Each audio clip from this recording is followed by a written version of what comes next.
సీరియల్లో సినిమాలో నటించాలనుకుంటున్నారా? అయితే వెంటనే మా యాక్టింగ్ స్కూల్లో జాయిన్ అవ్వండి. Hello everyone, welcome to game changers with Lasya Reddy.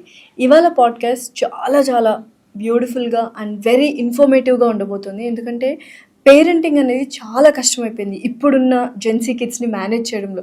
నిజంగా జెన్సీ కిడ్స్ తప్ప, లేకపోతే పేరెంట్స్ తప్ప, లేకపోతే ఇద్దరిది తప్ప అనేది ఈరోజు ఈ పాడ్కాస్ట్లో అమేజింగ్ గెస్ట్ సైకాలజిస్ట్ అండ్ అలాగే మోటివేషనల్ స్పీకర్ సుధీర్ సాండ్రా గారు మనతో పాటు ఉన్నారు. అంతేకాకుండా సోషల్ మీడియాలో వస్తున్న నెగటివ్ కమెంట్స్ని ఎలా హ్యాండిల్ చేయాలి అండ్ అలాగే ఫోన్ అడిక్షన్ అనేది ఎంత డేంజరస్ వెపన్గా మారిపోయింది, ఇటువంటి విషయాలు చాలా డిస్కస్ చేశాము. Please do watch the full video. నమస్కారం సుధీర్ గారు, ఎలా ఉన్నారు? ఫ్యాంటాస్టిక్ అండి, మీరు ఎలా ఉన్నారు? I'm good. ఫస్ట్ నా క్వశ్చన్ ఏంటంటే, ఇప్పుడు పేరెంటింగ్ మెంటర్ అని, పేరెంటింగ్ కోచెస్ అని, ఇలా ప్రతి ఒక్కళ్ళు పేరెంటింగ్ మీద ఎక్కువ చూస్తున్నాను సోషల్ మీడియాలో కూడా. అసలు రాంగ్ ఏంటి? ఇప్పుడు పిల్లల్ని హ్యాండిల్ చేయలేకపోవడం వల్ల, లేకపోతే పేరెంట్సే కరెక్ట్గా పేరెంటింగ్ చేయట్లేదు కాబట్టి ఇటువంటి కోచింగ్ క్లాసెస్, ఇన్స్టిట్యూషన్స్ వస్తున్నాయా? చాలా మంది వీడియోస్ కింద కూడా ఇదే రాస్తుంటారు, ఏమనంటే సార్ మాకు పిల్లల్ని పెంచడం రాదా, లేకుంటే ఏంటి ఇది అని చాలా మంది అనేస్తూ ఉంటారు. నేను ఒక చిన్న, నాకు తెలిసిన నా జ్ఞానంతో నేను కొన్ని విషయాలు చెప్తాను. ఇంతకుముందు మీరు టీవీ చూసేటప్పుడు, మీ ఇంట్లో మీరు చిన్నప్పుడు టీవీ చూసేటప్పుడు మీ టీవీలో 500 టీవీ ఛానల్స్ వచ్చేవా? నాకు తెలిసి ఒక దూరదర్శన్లో సాయంత్రం 7:30 ఒక చిత్రలహరి వస్తే అది చూసుకుంటూ బతికేసేవాళ్ళం మనం, అవునా? అంతకుముందు సెల్ ఫోన్లు, మొబైల్లు ఇవన్నీ ఉన్నాయా? పబ్జీలు, ఫ్రీ ఫైర్లు ఇవన్నీ గేమ్స్ ఉన్నాయా? ఇన్స్టాగ్రాము, ఫేస్బుక్, ట్విట్టర్లు ఉన్నాయా? ఇన్ని డిస్ట్రాక్షన్కి ఉండే యాక్టివిటీస్ ఏమన్నా అప్పుడు ఉన్నాయా? లేదు. సెకండ్ది, అప్పట్లో సంతానం ఒక 4-5 ఉంటే ఫస్ట్ పెద్దోడు సెకండ్ వాడిని చూసుకుంటాడు, సెకండ్ వాడు థర్డ్ వాడిని చూసుకుంటే, థర్డ్ వాడు ఫోర్త్ వాడిని చూసుకుంటారు. పైగా ఆ రోజుల్లో సంపాదన కొద్దిగా తక్కువైనా కుటుంబంలో సర్దుకొని బ్రతికేదంతా మనకు సరిపోయింది. అప్పట్లో ఒకరు సంపాదిస్తే 5 కూర్చొని తిన్నా కూడా సరిపోయేంత ఉండేది కొంతవరకు. ఇప్పుడు పైగా ఇంకొక పాయింట్ టు బి యాడెడ్, అక్కడ స్కూల్లో పాఠాలతో పాటు జీవిత పాఠాలు కూడా నేర్పించేవాళ్ళు. ఎలా అంటే స్కూల్లో టీచర్లు ప్రతి ఒక్క విషయానికి ఇలా కాదు ఇలా చేసుకోవాలని చెప్పి క్లాస్ 45 నిమిషాలు అయితే 30 నిమిషాలు క్లాస్ చెప్తే మిగతా 15 నిమిషాలు వాల్యూస్తో కూడిన స్టోరీస్ ఇవన్నీ చెప్తూ ఉంటే అన్నీ రంగరించి ఒక వ్యక్తి యొక్క వ్యక్తిత్వం చాలా గొప్పగా తయారైంది ఆ రోజుల్లో. ఇప్పుడు ప్రస్తుతానికి వస్తే ఇటు తిప్పితే ఇన్స్టాగ్రామ్, ఇటు తిప్పితే యూట్యూబ్, దరిద్రానికి ఎన్ని డిస్ట్రాక్షన్స్ ఉన్నాయి అన్నీ ఈ జనరేషన్లో పిల్లల మీద పడుతున్నాయి. పాపం కదా, చాలా అండి, చాలా పాపం. ఆ దారుణాలన్నీ మనం మాట్లాడుకుందాం. రెండోది, అటుపక్క ఇద్దరూ పనిచేస్తే కానీ కుటుంబానికి కావాల్సిన మినిమం ఫెసిలిటీస్ కూడా ఇవ్వాలని పొజిషన్లో ఈరోజు చాలామంది ఉన్నారు. దానివల్ల తప్పక ఇద్దరు వెళ్తూ ఉన్నారు. మూడోది, ఇప్పట్లో స్కూల్లో కేవలం పిల్లల్ని జాయిన్ చేసిన దగ్గర నుంచి కూడా మార్కులు వస్తున్నాయి లేదా అని చూస్తున్నాను తప్ప, వాడు మార్కులతో పాటు జీవితం గురించి ఎలా ఆలోచిస్తున్నాడు, వాడికి ఏం నేర్పిస్తున్నాడు స్కూల్లో అడగడం మానేస్తున్నారు.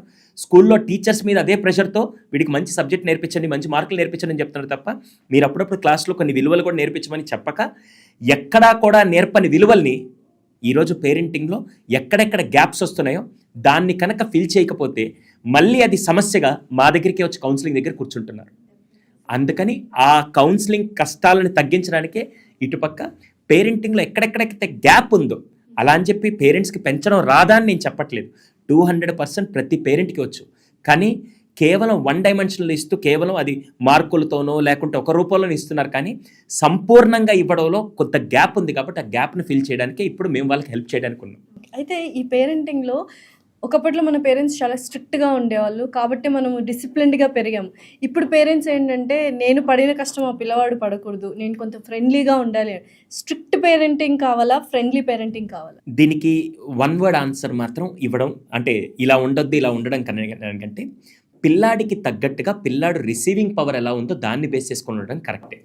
ఫస్ట్ అయితే మాత్రం ఒంట్లో భయం ఉండాలండి, ఒంట్లో భయం ఉండాలి. అది మీరు భయం పెడతారా లేదా పక్కన పెడితే 2 పదాల్లో, ఒకటి బాధ్యతనే ఉండాలి, రెండోది భయమైనా ఉండాలి. ఇప్పుడు లాస్య గారు నేను ఒక విషయం అడుగుతాను, మీకు కూడా భయం ఉంది. ఇప్పుడు నాకు ఇచ్చిన ఉద్యోగానికి నేను సక్రమంగా నిర్వర్తించకపోతే ఎలా, రేపటి రోజు నేను ఉద్యోగం చేస్తే నాకంటూ ఫ్యామిలీ కొద్ది సపోర్ట్ చేస్తున్నానని చెప్పి భయంతో కూడిన బాధ్యతతో మీరు చేస్తున్నారు అనుకుందాం. ఒకవేళ మీకు బాధ్యతే ఉందనుకోండి, భయం అవసరం లేదు. భయం ఉంటే బాధ్యత అవసరం లేదు అనుకుందాం. ఇప్పుడు ఒక కెమెరామెన్ ఉన్నారు, ఆయన పని చేసేటప్పుడు కూడా నేను చాలా జాగ్రత్త ఇస్తే నా మీద ఇంప్రెషన్ బాగా వచ్చి ఇంకొన్ని ఇంటర్వ్యూస్ చేసి నేను అతి త్వరగా నేను ఎదగడానికి నాకు స్కోప్ ఉంటుందని ఆయన బాధ్యతతో కూడినో లేకుంటే భయంతో కూడిన పని చేసుకుంటుంటారు. ఇప్పుడు చిన్నపిల్లలకి ఇంతకుముందు రోజుల్లో స్కూల్లో లేట్ అయితే 9 గంటలకు టీచర్ కొడతారన్న భయంతో 9 కల్లా మన స్కూల్ దగ్గర ఉండేవాళ్ళం. తప్పు చేస్తే నాన్న తిడతారో కొడతారన్న భయంతో మనం చేసుకుంటూ వచ్చేవాళ్ళం. కొంతమంది పిల్లలు బాధ్యతగా వాళ్ళే ఉదయం లేచి వాళ్ళే రెడీ అవ్వడం అన్నీ చేసుకుంటూ వెళ్తారు కాబట్టి వాళ్ళకి అసలు ప్రాబ్లం లేదు. ఇప్పుడు వీళ్ళకి బాధ్యత ఉండట్లేదు కదా, భయం కూడా లేకపోతే అందుకే చిన్న వయసులోనే తల్లిని ఎదిరిస్తూ తండ్రిని ఎదిరిస్తూ గురువుని కూడా ఎదిరించే స్థాయికి వెళ్ళిపోయి విచక్షణ కోల్పోయి నేనే తోపు నేనే తురువు అని చెప్పి వెళ్ళిపోతూ ఉంటే ఇంకా ఎలా తయారవుతారు ఆ వ్యక్తులు? అయితే పిల్లల్ని కొట్టడం కరెక్టే అంటారు? అదే నేను చెప్పేది, కొట్టడం కరెక్టా తప్ప అన్నామంటే ఈరోజు ఖచ్చితంగా ట్రోలర్స్ వేసుకొని సుధీర్ సార్ ఇలా చెప్పాడు వేసేయండి అని చెప్పి వేసేస్తారు. దండించడం అంటారు. దండించడంలో 4-5 రకాలు ఉంటాయి. దాన్ని కొన్నిసార్లు కొట్టకుండా అది నువ్వు ఇది చేస్తే ఇది వస్తుంది, ఇది చేస్తే ఇది రాదని కొన్ని టెక్నిక్స్ ద్వారా అయినా సరే మీరు చేయడం ఒకటి, లేదా పనిష్మెంట్ ఇవ్వడం. పనిష్మెంట్ అంటే ఇవ్వడం అంటే మనం కొట్టడం ఒకటే అనుకుంటాం, దాంట్లో కూడా పనిష్మెంట్లో చాలా రకాలు ఉంటాయి.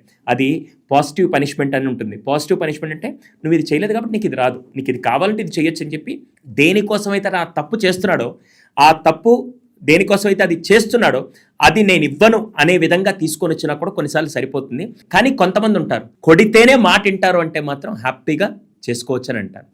అది 100లో ఒకరికో ఇద్దరికో వర్కౌట్ అవుతుంది తప్ప అందరికీ అదే సిస్టమ్ని పెడతారంటే మాత్రం ఇప్పుడులో వర్కౌట్ అవుతుంది. ఇప్పుడు ఏమవుతుందంటే కొట్టిన తర్వాత నుంచి వీళ్ళు మానసిక శోభ లేకుంటే ఏదేదో పెద్ద పెద్ద పదాలన్నీ ఎల్కేజీ కుర్రాడు కూడా అంటించేస్తున్నారు. అంతేమవుదు. కానీ దాన్ని ఎలా వ్యక్తపరచాలి, ఎలా ప్రజెంట్ చేయాలి అనేది చాలా ఇంపార్టెంట్. అయితే ఇప్పుడు మీరు అన్నట్టు ఇటు చూస్తే యూట్యూబ్, ఇటు చూస్తే ఇన్స్టా, ఇటు చూస్తే ఫేస్బుక్ అన్నట్టుగా సోషల్ మీడియాని మనం కంట్రోల్ చేయలేని పరిస్థితి పిల్లల విషయంలో కూడా అదే అవుతుంది. సో ప్రాపర్ మానిటరింగ్ అనేది పేరెంట్స్ ఎలా చేయాలి? ఖచ్చితంగా చేయాలండి. ప్రాపర్ మానిటరింగ్ చేయకపోతే ఏమవుతుందంటే ఇప్పుడు మనమే యూట్యూబ్లో చూస్తున్నప్పుడు మనకి నచ్చినవి కొన్ని వస్తాయి, నచ్చనివి కూడా కొన్ని వస్తుంటాయి. అలాంటి మనకే వస్తున్నప్పుడు చిన్నపిల్లలకి వయస్సుకు మించి కొన్నిసార్లు అది క్రూరత్వంతో కూడిన వీడియోస్ అవ్వచ్చు, లేకుంటే హెరాస్మెంట్కి సంబంధించిన వీడియోస్ అవ్వచ్చు, వయసుకు మించిన వీడియోస్ వచ్చినప్పుడు వీళ్ళు రాంగ్ ఏజ్లో రాంగ్ కంటెంట్కి ఎక్స్పోజ్ అయ్యారనుకోండి, ఖచ్చితంగా అది ఎఫెక్ట్ అవుతుంది.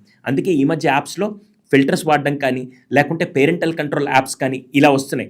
ఇక్కడ మీరు కంట్రోల్ చేయడం కంటే ఫస్ట్ మానిటర్ చేయాలి. 18 ఏళ్ళు వచ్చేంత వరకు పిల్లలు ఏమేం చేస్తున్నారు అనేది ఖచ్చితంగా మానిటర్ చేయాలి.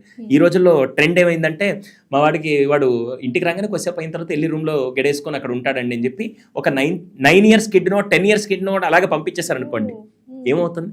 వాడు లోపలికి వెళ్ళి ఏం చేస్తున్నాడు అనేది వీళ్ళు బయట అబ్జర్వ్ చేయకపోతే మాత్రం it's a biggest threat for his growth. చాలా మంది ఇదే పొరపాటు చేస్తున్నారు. అందుకే మా కౌన్సిలింగ్కి వస్తే ఎవరైనా ఇలాగ 10 ఏళ్ళకి 11 ఏళ్ళకి రూమ్లోకి వెళ్ళి గొళ్ళు పెట్టుకున్నా అంటే ఫస్ట్ గెళ్ళు పగలగొట్టేసేయండి, డోర్లు బద్దలు కొట్టండి, ఏం పర్లేదు. ఫస్ట్ అసలు అలాంటి సిచ్యువేషన్స్ లో డోర్ లాక్స్ అనేవి ఉండకూడదు. ఎందుకంటే ఫారిన్ కంట్రీస్ లో అదే ఉంటుంది. కానీ ఇప్పుడు వీడు 12 ఏళ్ళకి వెళ్ళి రూమ్ లాక్ చేసుకొని వాడు చేస్తున్నాడు అంటే వాడు తప్పు చేస్తున్నా పొరపాటు చేస్తున్నా మనకు అర్థం కాదు. అంతా అయిపోయిన తర్వాత సార్ 2 ఏళ్ళ నుంచి ఇదే జరుగుతుందని అప్పుడు మార్చలేం కదా. అదేదో ఇప్పుడే మీరు జాగ్రత్తగా ఉంటూ 200% చాలా మంది ఇప్పుడు ల్యాప్టాప్స్ కానీ కంప్యూటర్ వాడుతున్నప్పుడు మన వాళ్ళు ఎంత స్పాట్ అంటే కరోనా దగ్గర నుంచి బాగా నేర్చుకున్నారు. సిస్టమ్ పెట్టుకొని ఉంటారు, అమ్మ వచ్చేటప్పుడు టక్కని మార్చేసి ఇద్దరు వింటున్నాను మా క్లాస్ వింటున్నాను అని చెప్పి ఆ స్టేజ్లోకి వెళ్ళిపోతున్నప్పుడు we need to have that proper monitor. అందుకే మనకి పేరెంటల్ కంట్రోల్ యాప్స్ వచ్చాయి. ఆఖరికి స్క్రీన్ కూడా ఎంతెంత యూస్ చేస్తున్నారు, ఏమేమి యూస్ చేస్తున్నారని మనం ప్రతిసారి స్క్రీన్ యూస్ అంటే వాళ్ళ కంప్యూటర్ చూడాల్సి వస్తుంది, ల్యాప్టాప్ చూడాల్సి వస్తుంది. బ్యాక్ ఎండ్లో మీకు తెలిసే విధంగా చాలా టెక్నాలజీ వచ్చింది. అవి ఫస్ట్ పేరెంట్స్గా మనం నేర్చుకుంటే వాళ్ళు ఈజీగా హ్యాండిల్ చేయగలుగుతాం, బ్యాలెన్స్ చేయగలుగుతాం. Thank you so much Sudheer గారు. Wonderful conversation. Thank you.